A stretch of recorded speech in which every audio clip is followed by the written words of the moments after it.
Hello and welcome to Crossing Channels. I'm Rory Cellan-Jones. Should there be a compulsory retirement age for society's leaders? That's the subject of the latest in our podcast collaboration between Cambridge University's Bennett Institute for Public Policy and the Institute for Advanced Study in Toulouse. And for the first time, we're taking to the stage and recording this episode in front of a live audience at the Institut Français in London. How fitting for this joint enterprise between two of the UK and France's great universities. As ever, we're exploring a complex question. Does age determine leaders' effectiveness? What are the social and economic consequences of a compulsory retirement age? And are there alternative policies or strategies that strike a balance between regular turnover of leaders while preserving expertise and knowledge?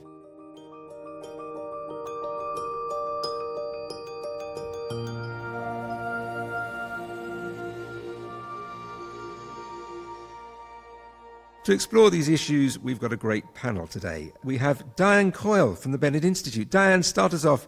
What does your research focus on? I'm an economist, and I have been studying the digital economy and productivity for about as long as there has been a digital economy, since the mid-1990s. I can't help noticing that the average age of those of us on the panel is rather higher than the average age of our audience this evening. I should say also, in the interests of full disclosure, I've been married to Diane for 34 years, so I should know what her research interests are by now. And joining us from the IAST, we have Ruth Mace and Paul Seabright. Ruth, what does your research focus on? I'm an evolutionary anthropologist, so I'm particularly interested in the evolution of behaviour and also the evolution of culture. So that's very broad, I know. So I might be taking a slightly longer view than some of the other panel members on some of the questions. Yeah, we'll have a long-term and short-term view. We'll have a whole range of views here. Paul, what are your main research interests? Well, I'm so close to retirement that I can barely remember anymore, but last time I checked, I worked at the intersection between behavioral economics and the economics of institutions, so basically where our prehistoric brain meets the modern world. Great. What a range of talents we've got here. So let's start with an awfully big question. What, after all, constitutes a good leader, and does their age have a major impact on their ability to lead effectively? Diane, kick us off. Well, as you say, big question, and there are clearly lots of attributes that you need to be a good leader, and experience is one of them. So experience is probably correlated with age, but on the other hand, there are plenty of elderly politicians who've done nothing else all their life and don't seem to have any other experiences. So I'm going to go for what makes a good leader is actually the breadth of attributes. It's not just technical skill, it's not just age and experience, good judgment, a range of people around you. So a portfolio of attributes of which age is only one thing. Yeah, and we're obviously talking about leaders, not just political leaders, but leaders of organisations, leaders of businesses too. And we'll get on to later on to whether there are different factors in different contexts. Ruth, what's your thinking on what constitutes a good leader?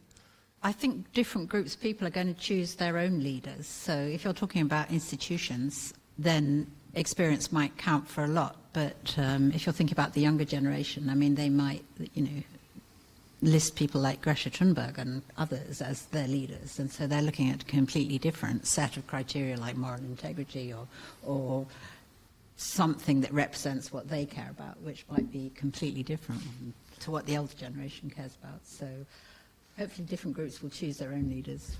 And does their age have a... I mean, think back over your experience, I suppose. We'll all have worked for leaders of one kind or another. Have you found that age is valuable, experience is valuable, as opposed to a fresh perspective? I think it can be very valuable, and I think sometimes older leaders are less inclined to get into arguments about things, which is one of the things that I find quite useful in older leaders. Well, but that might not always be true. I'm sure everyone's got horrible examples that completely counter that. But they know all the tricks about how things work, don't they? So they know how to make the system work. They've got that kind of experience. So I guess it depends on whether you want somebody who knows how to operate things or not stir up trouble, as Ruth is saying, or do you want somebody who's going to have lots of fresh ideas? So the context is going to matter as well. Paul, I think you're working on a project in this field generally, aren't you? Yes, I've been working with Guido Friebel at the University of Frankfurt and thinking recently about two kinds of talent that we look for in other people. And there are talents you might call skill, and there are talents you might call judgment. And the big difference between them is that to tell whether somebody else has got skill, I don't have to have it myself. So I can tell whether somebody's a good juggler without being able to juggle. But to tell whether somebody's got good judgment, I actually need good judgment myself. If I want to know whether President Biden's approach to China is really a good thing for the world, I have to be able to go through pretty much the same steps of thinking about the issues that he does. And that's a problem because leaders are typically selected by people who are not leaders. We tend to select them for skill, for things like being able to give a good speech, which we can all tell even if we can't give a good speech ourselves. But we increasingly need them to exercise judgment about some of the big questions of the world. And I think that is a problem. And we'll talk later about whether judgment might be something that is particularly vulnerable to the pressures of old age. And what's your personal experience of leadership, both your own and people you've been led by? Have you, over the years, changed your view of what makes a good leader and whether their age is a factor in that? Yes, I think one of the reasons why leaders tend to be older than the rest of society is exactly the fact that it takes time for the rest of the people they work with to figure out whether they have judgment or not. You can tell skill pretty quickly and in somebody pretty young, but usually you have to observe a leader over many years to see whether they exercise judgment effectively. And that's a problem because, in some sense, you only become confident about the fact that they were good leaders at precisely the time when they may be ceasing to be as good as they used to be. Let's see if we've got any facts here. Are leaders getting older on average?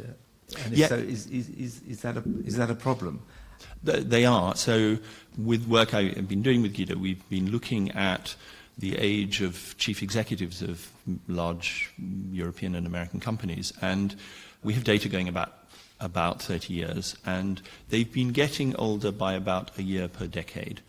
Over that period. Now, that may not seem by that's a great deal, somehow counterintuitive. We think, particularly in the tech era, that leaders of tech companies tend to be thrusting young, technology-focused people. Yeah, but there have always been young leaders, and they're not typical statistically of the rest of the population. And of course, the worrying thing is that if you project it forward many more decades, as we've seen in political leaders, so we have data on the governors of US states going back to the Civil War, and they've been getting older at slightly slower rate. They age by about a year every 17 years.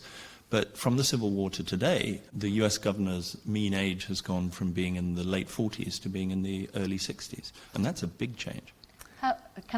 Rory's supposed to ask the questions, but I want to ask something. What's the change in the average age of the population that they are leading over that same period? Yeah, I was going to say the same. You would expect, when life expectancy has grown, that we would be looking for older people to lead. Oh, I'm not saying it's surprising, but I'm saying that if you want to think about how the things you look for in a leader change with age, you want to take into account some basic demographics. And those are changing, and those are changing in ways we might be concerned about. I'll talk later about whether I think we should, but the changes are happening, and they may not be surprising, but we should not pretend they're not happening. Diane, I mean, many countries only allow those above a certain age, I don't know, 21, 25 or 35, to actually run for office. If there are minimum age requirements for political leadership roles, why is there such reluctance to implement compulsory retirement ages for leaders? It's a good question, and the rationale for having a minimum age is this supposition that somebody who's going to be in a position of responsibility needs to have certain skills, certain experience, a certain amount of judgment. So that's the rationale for the minimum. But you might say, as you're implying with the question, that there should be some criteria around the maximum as well. I think the challenge is that people age differently and their capabilities deteriorate differently. And actually there's a lot of value in having the experience that comes with older leaders. So I wonder if the solution is to think about testing them in some way, or having mechanisms to oust them not at a particular age, but if there are certain things that they obviously cannot do. I mean, being slightly frivolous, one could say that a minister ought to be able to pass the citizenship test that they're setting for other people. Yeah, if we started making those kind of rules, everybody would be out. But can we think of tests? Can we think criteria? I suppose at both ends, perhaps it shouldn't be about calendar ages, but about some way of testing people's fitness for the role. Ruth, what's your take on this? I'm just going to tell you about a paper that I read quite recently looking at cultural change, and they were testing the difference between whether cultural norms change because cohorts die out or whether we are influenced by a change in the air. So is the whole population changing its view about something, or do we have to wait for generations to die out for anything to change? And overwhelmingly, it's the latter.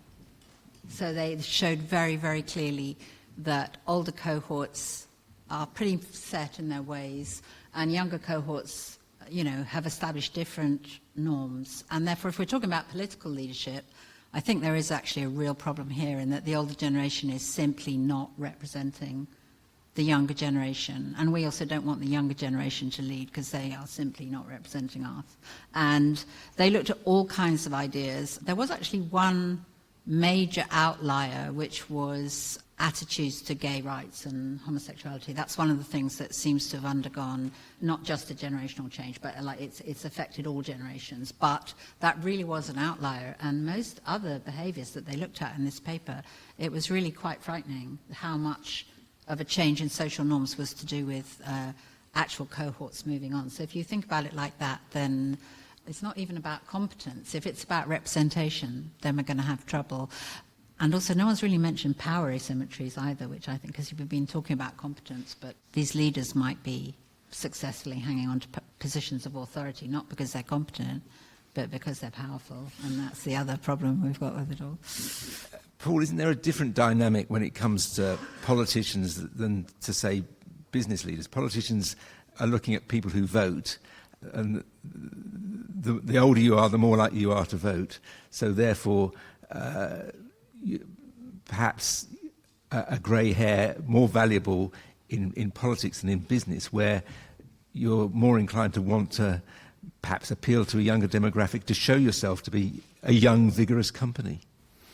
Well, I think that's a rather optimistic view of the situation if you think that the reason why older leaders hang on longer, as it were, in politics than in business, though I'm not sure it's true, but if it's true, if you're right that that's the reason, I think that would be broadly encouraging, but I'm not sure it is. I think it's because it's much easier for leaders in politics who are much further away from the people who put them there to be checked by the people who put them there. The information that the citizen has about his or her leaders is much sketchier, much more superficial, much more manipulated by the media than the information that people working in a company have about their CEO.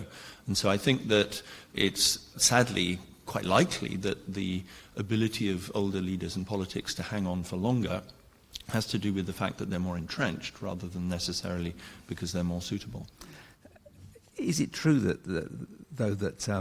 it's more sort of random how older politicians are chosen? I mean, the democratic process involves far more people than, say, are involved in choosing a chief executive or choosing who runs a university. There tend to be elites involved in that rather than the masses.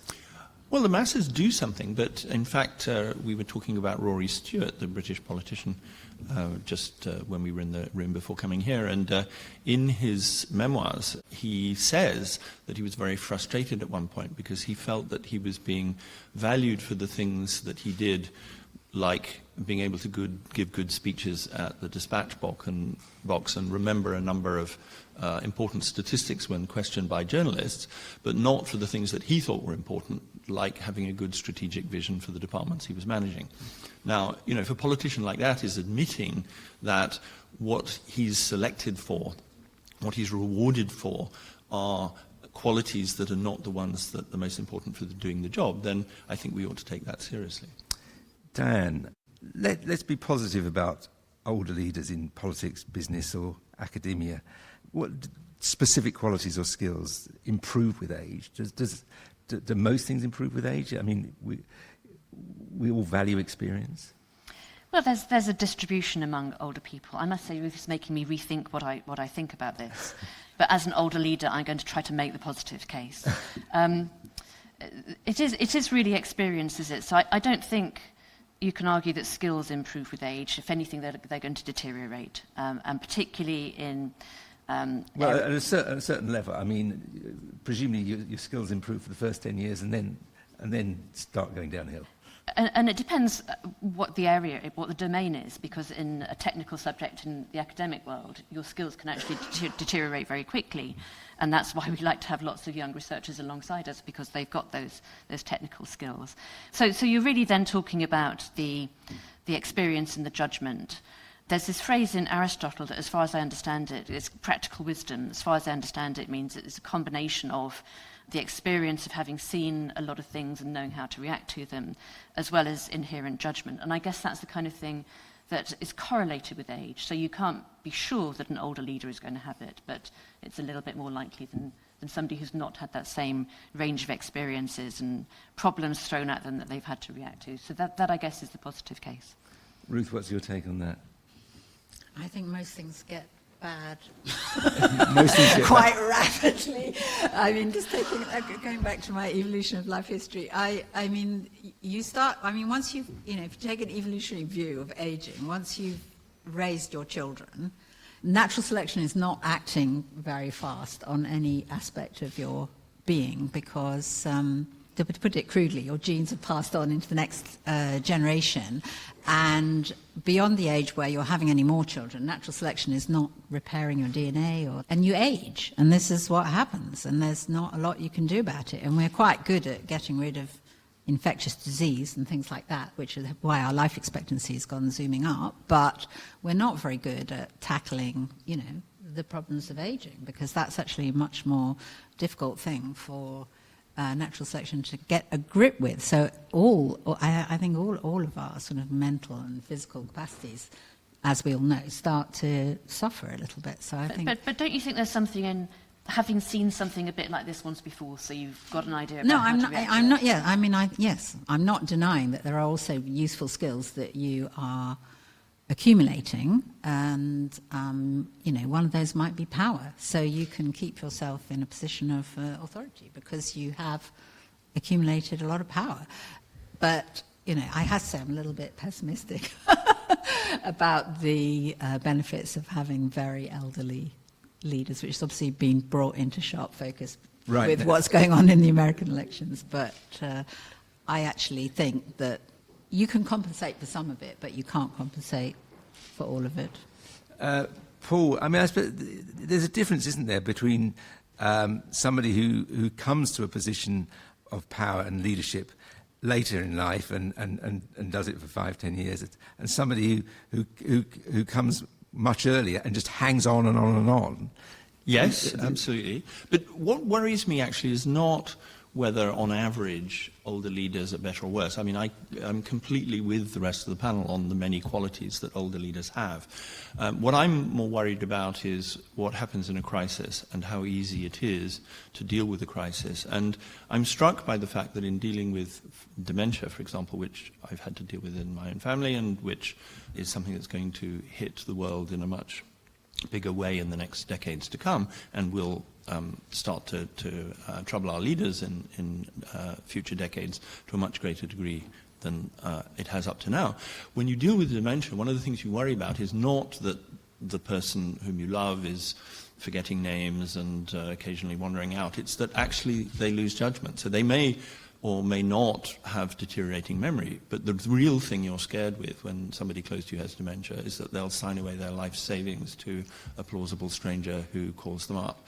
And it's the fact that, in some sense, judgment goes before skill visibly goes that really scares me in the case of elderly leaders. So I can quite believe that the average leaders might be getting better and better for quite a long period of time, but the rogue leaders whose prefrontal cortex has gone may be very much more difficult to get rid of. And that's, for me, is the nightmare. But isn't it the case that in today's much more transparent era, we become aware of their failings very quickly. There's a clip of President Biden falling down some steps out there within 10 seconds, whereas Churchill, possibly Harold Wilson, two eminent British prime ministers, were obviously failing in their later stages, but that was kept from the public.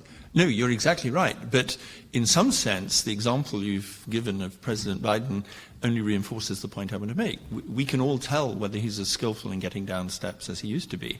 But if his skill at getting down the steps starts to go, that doesn't have world-shattering consequences. If his judgment about how to deal with potential aggression in Eastern Europe, in the Asia-Pacific and so on, if that has completely gone, and if the equivalent of somebody asking him to sign away his life savings is getting a broad smile from him, then that really does have world-shattering consequences. So I think that the fact that we appear to know more is biasing us, because the things we do know more about are things like whether somebody can get down steps. You're thinking also about democratically elected leaders, and of course there's an awful lot of the world doesn't have democratically elected leaders, and they have basically a lot of gangster politics, which, and we're almost going the same way. And these people can't retire because, retirement means death. Exactly. If you've killed a lot of people on the way up, you're not going to live very long on the way down, and therefore you're not ever going to give up, and you're going to do everything in your power to get rid of any rules that might have forced you to retire. And I'm sure some of you know more about this than me. Wasn't it the Mo Ibrahim Foundation tried to offer a huge prize for African leaders that retired and sorted out their succession, because nobody was, and therefore they thought, okay, if we offer them very large amounts of money so that they can retire successfully and wealthily and safely, maybe there'll be better sort of turnover of leaderships. And I think they've only managed to give their awards to about 4 individuals in a very long space of time. So I think that's a real problem, and I think most political leaders around the world, have not achieved that position of leadership in the benign way that we're talking about. Most of them have had to fight their way to the top and probably kill lots of people, either physically or metaphorically, which just means they are definitely not going to be remotely interested in any rules about retirement and try and change them, as has happened recently, for example, in China. Diane, do you think our attitudes to age in our leaders have changed because we are now more aware of the truth about what's going on? We can see President Biden falling down. We were more respectful, say, 30, 40 years ago, of their privacy. Well, I think a lot has changed in the past 30 or 40 years that make that not straightforward to answer yes or no. Ruth gave the example of Greta Thunberg and the way that you need cohorts to change to bring about new kinds of values or priorities in leadership, which is a strong point. I mean, for me, given the work I do, one of the issues is technology, and the lack of understanding that older people have about technology when it's changing incredibly rapidly, as it has been and still is in digital and other scientific domains.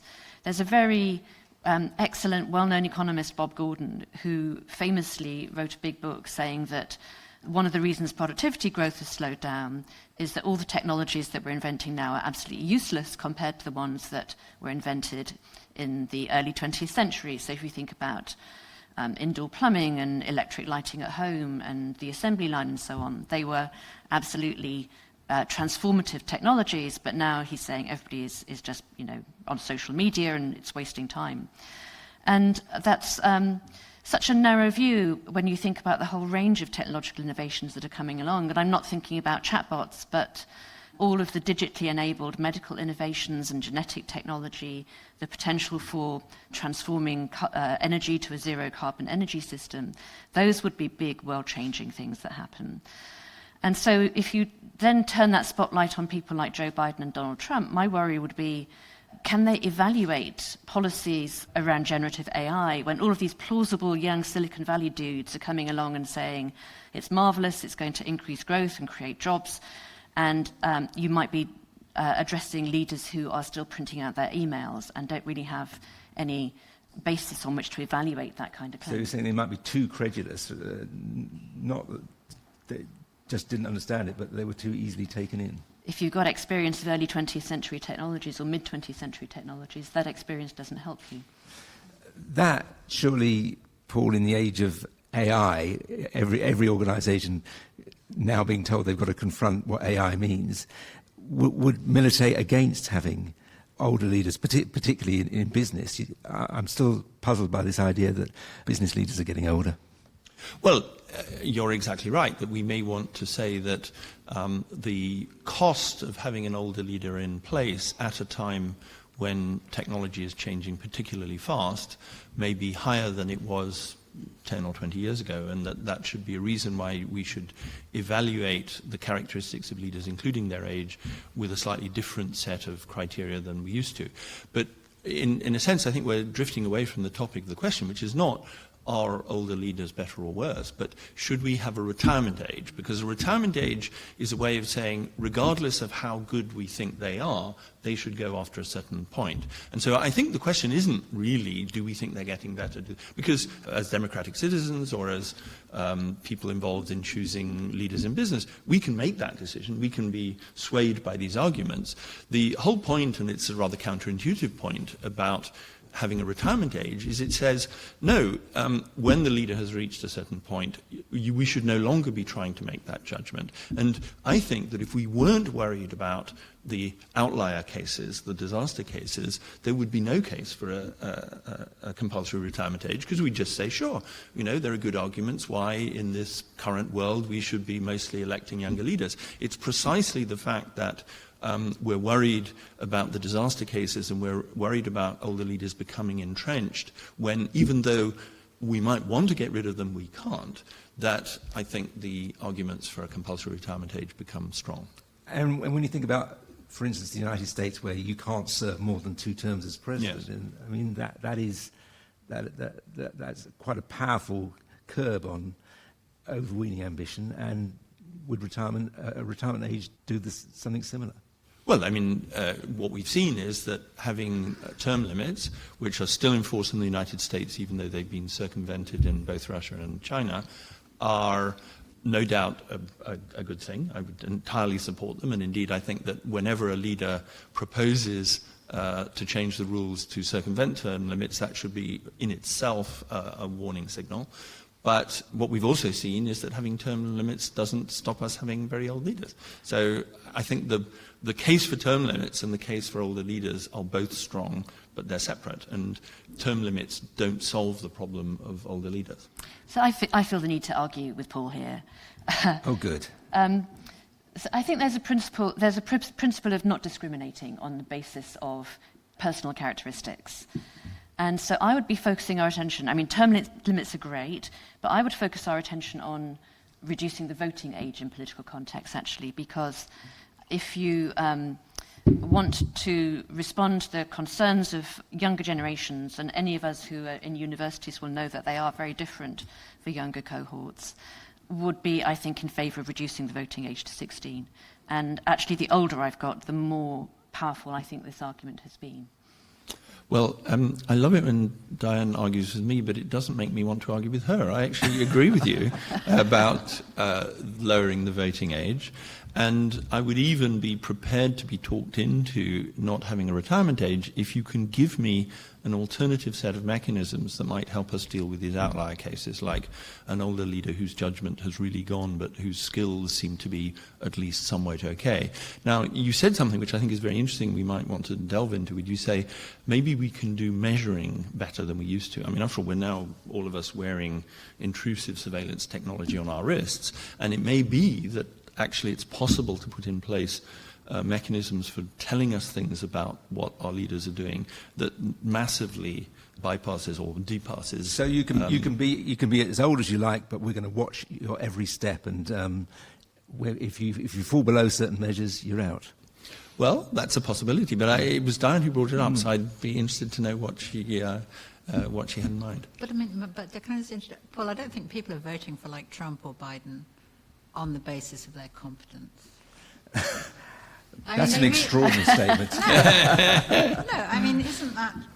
I wouldn't think it was extraordinary at all. I mean, they have decided that they represent a whole kind of identity or pack of views. They're not under any illusion that... I honestly don't believe they're voting for individuals here. I think they're voting for ideas. But, I mean, maybe you're the political... I'm not a political scientist, but that's the way it looks to me.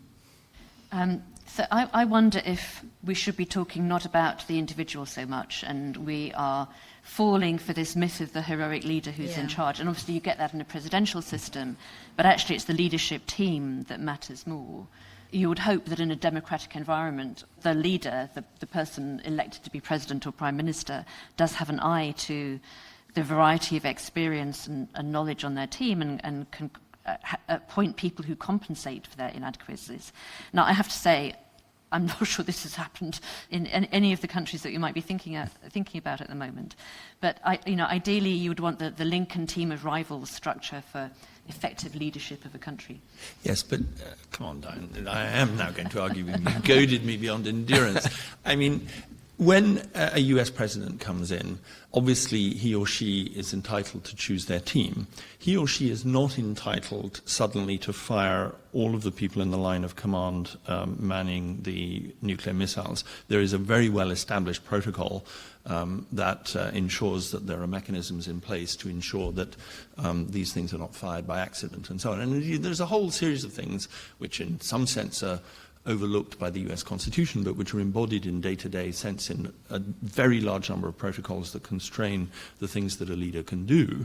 And what I'm suggesting is that thinking about what might happen to an older leader who's losing it belongs in that family of protocols. Now, how we should insert it in there, whether the way to insert it is through a compulsory retirement age or whether there are other ways of implementing those protocols, is, I think, entirely up for argument and very interesting thing to think about. But just simply saying, well, actually, if the leader comes in and says on day one in the Oval Office, I'm going to say, for example, that whether we launch a nuclear strike on Russia is going to be decided by popular vote of, the Iowa primary. I think, the deep state, it would be said, is going to prevent that, and thank goodness. OK, then, let me put a proposal. We're going to make 70 the compulsory retirement age for leaders across politics, business, and the universities. What's the downside? Diane? That you get rid of some very good people, and that it breaches principles of non-discrimination on the grounds of personal characteristics. We could still keep them in lower level positions. They just couldn't be leaders. Yes, I was going to say, I mean, you say get rid of. I find this rather sinister. What is going on in Cambridge these days? I mean, this smacks of Sweeney Todd. I mean, they just disappear under into the cellar in Churchill College and are never seen again? No, I mean, they don't disappear. So, Ruth, they just no longer have their finger on the nuclear button. Ruth, you sat here looking like you're at a tennis match between these two, ping-ponging it back and forth. But 70 is too old. That's the downside of that. It should be much earlier. You want a compulsory retirement age much earlier than 70? I mean, if you're talking about leaders, yes. You can't, I think a lot of the younger generation think they're never going to retire because of the change in the financial circumstance. So I don't think you can make compulsory retirement ages. But when you're talking about people who have presumably got plenty of money, then maybe you do have that option. I just quickly want to say, I had a very quick look to see if there were any anthropological examples of compulsory retirement ages, and the only one I could find was pre-war Japanese households, where at 60, the father is meant to pass on the running of the household to his son. And I think that probably works because it's a relative, so there's no conflict of interest there. He's still living in the household, he's not really giving up a lot, still got somewhere to live, and he probably wanted to pass his house on to his son anyway. And so that works pretty well. And actually, I've lived in the forest a little bit, and the age of 60 is considered an important age where you've kind of done your stuff and it's time to pass on to others. Having said that, I'm over 60 and I'm not retiring, so I know I'm a hypocrite, but that's why you have to kick me out. Let's I think we're drawing to a conclusion here, and I'm going to ask If not compulsory retirement, what else? What else can we do to ensure a regular turnover in leadership while preserving valuable knowledge and expertise? Paul? Well, I do support a compulsory retirement age, and I actually would like it to be quite young. And I think it's precisely because we tend to think of retirement as the end that we haven't thought creatively enough about how to use the wisdom and expertise and experience of older people in society. But I think that if you are going to ask people to be taking some critical decisions, like the ability to launch wars, then you really want to put some very strict criteria in place for who has the right to do that. I mean, even the fact that somebody might launch a war at the age of 82, which would cut a year or two off that person's life expectancy, but cut decades or more off the life expectancy of the rest of the citizens, seems to me a fundamental breach in the social contract. So I'm actually sticking for a compulsory retirement age. But if we can't have it, I'd go with much, much closer medical monitoring of society's leaders, and obviously not have that displayed on the internet in real time, but to ensure that there's a group of people with a very strict set of rules and a mandate to monitor that information. So I think that would be a plan B, but it's a pretty inadequate plan B compared with my preferred plan A. Ruth, which plan are you for? Compulsory retirement or something else?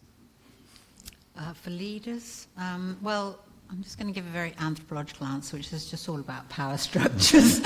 So if anthropologists don't like saying should, because they you know, it's all relative. But I think it would be a good idea, but I don't know how you'd enforce it. You'd have to have a lot of fights with a lot of powerful people, and that's the cost you'd have to put into your decision making.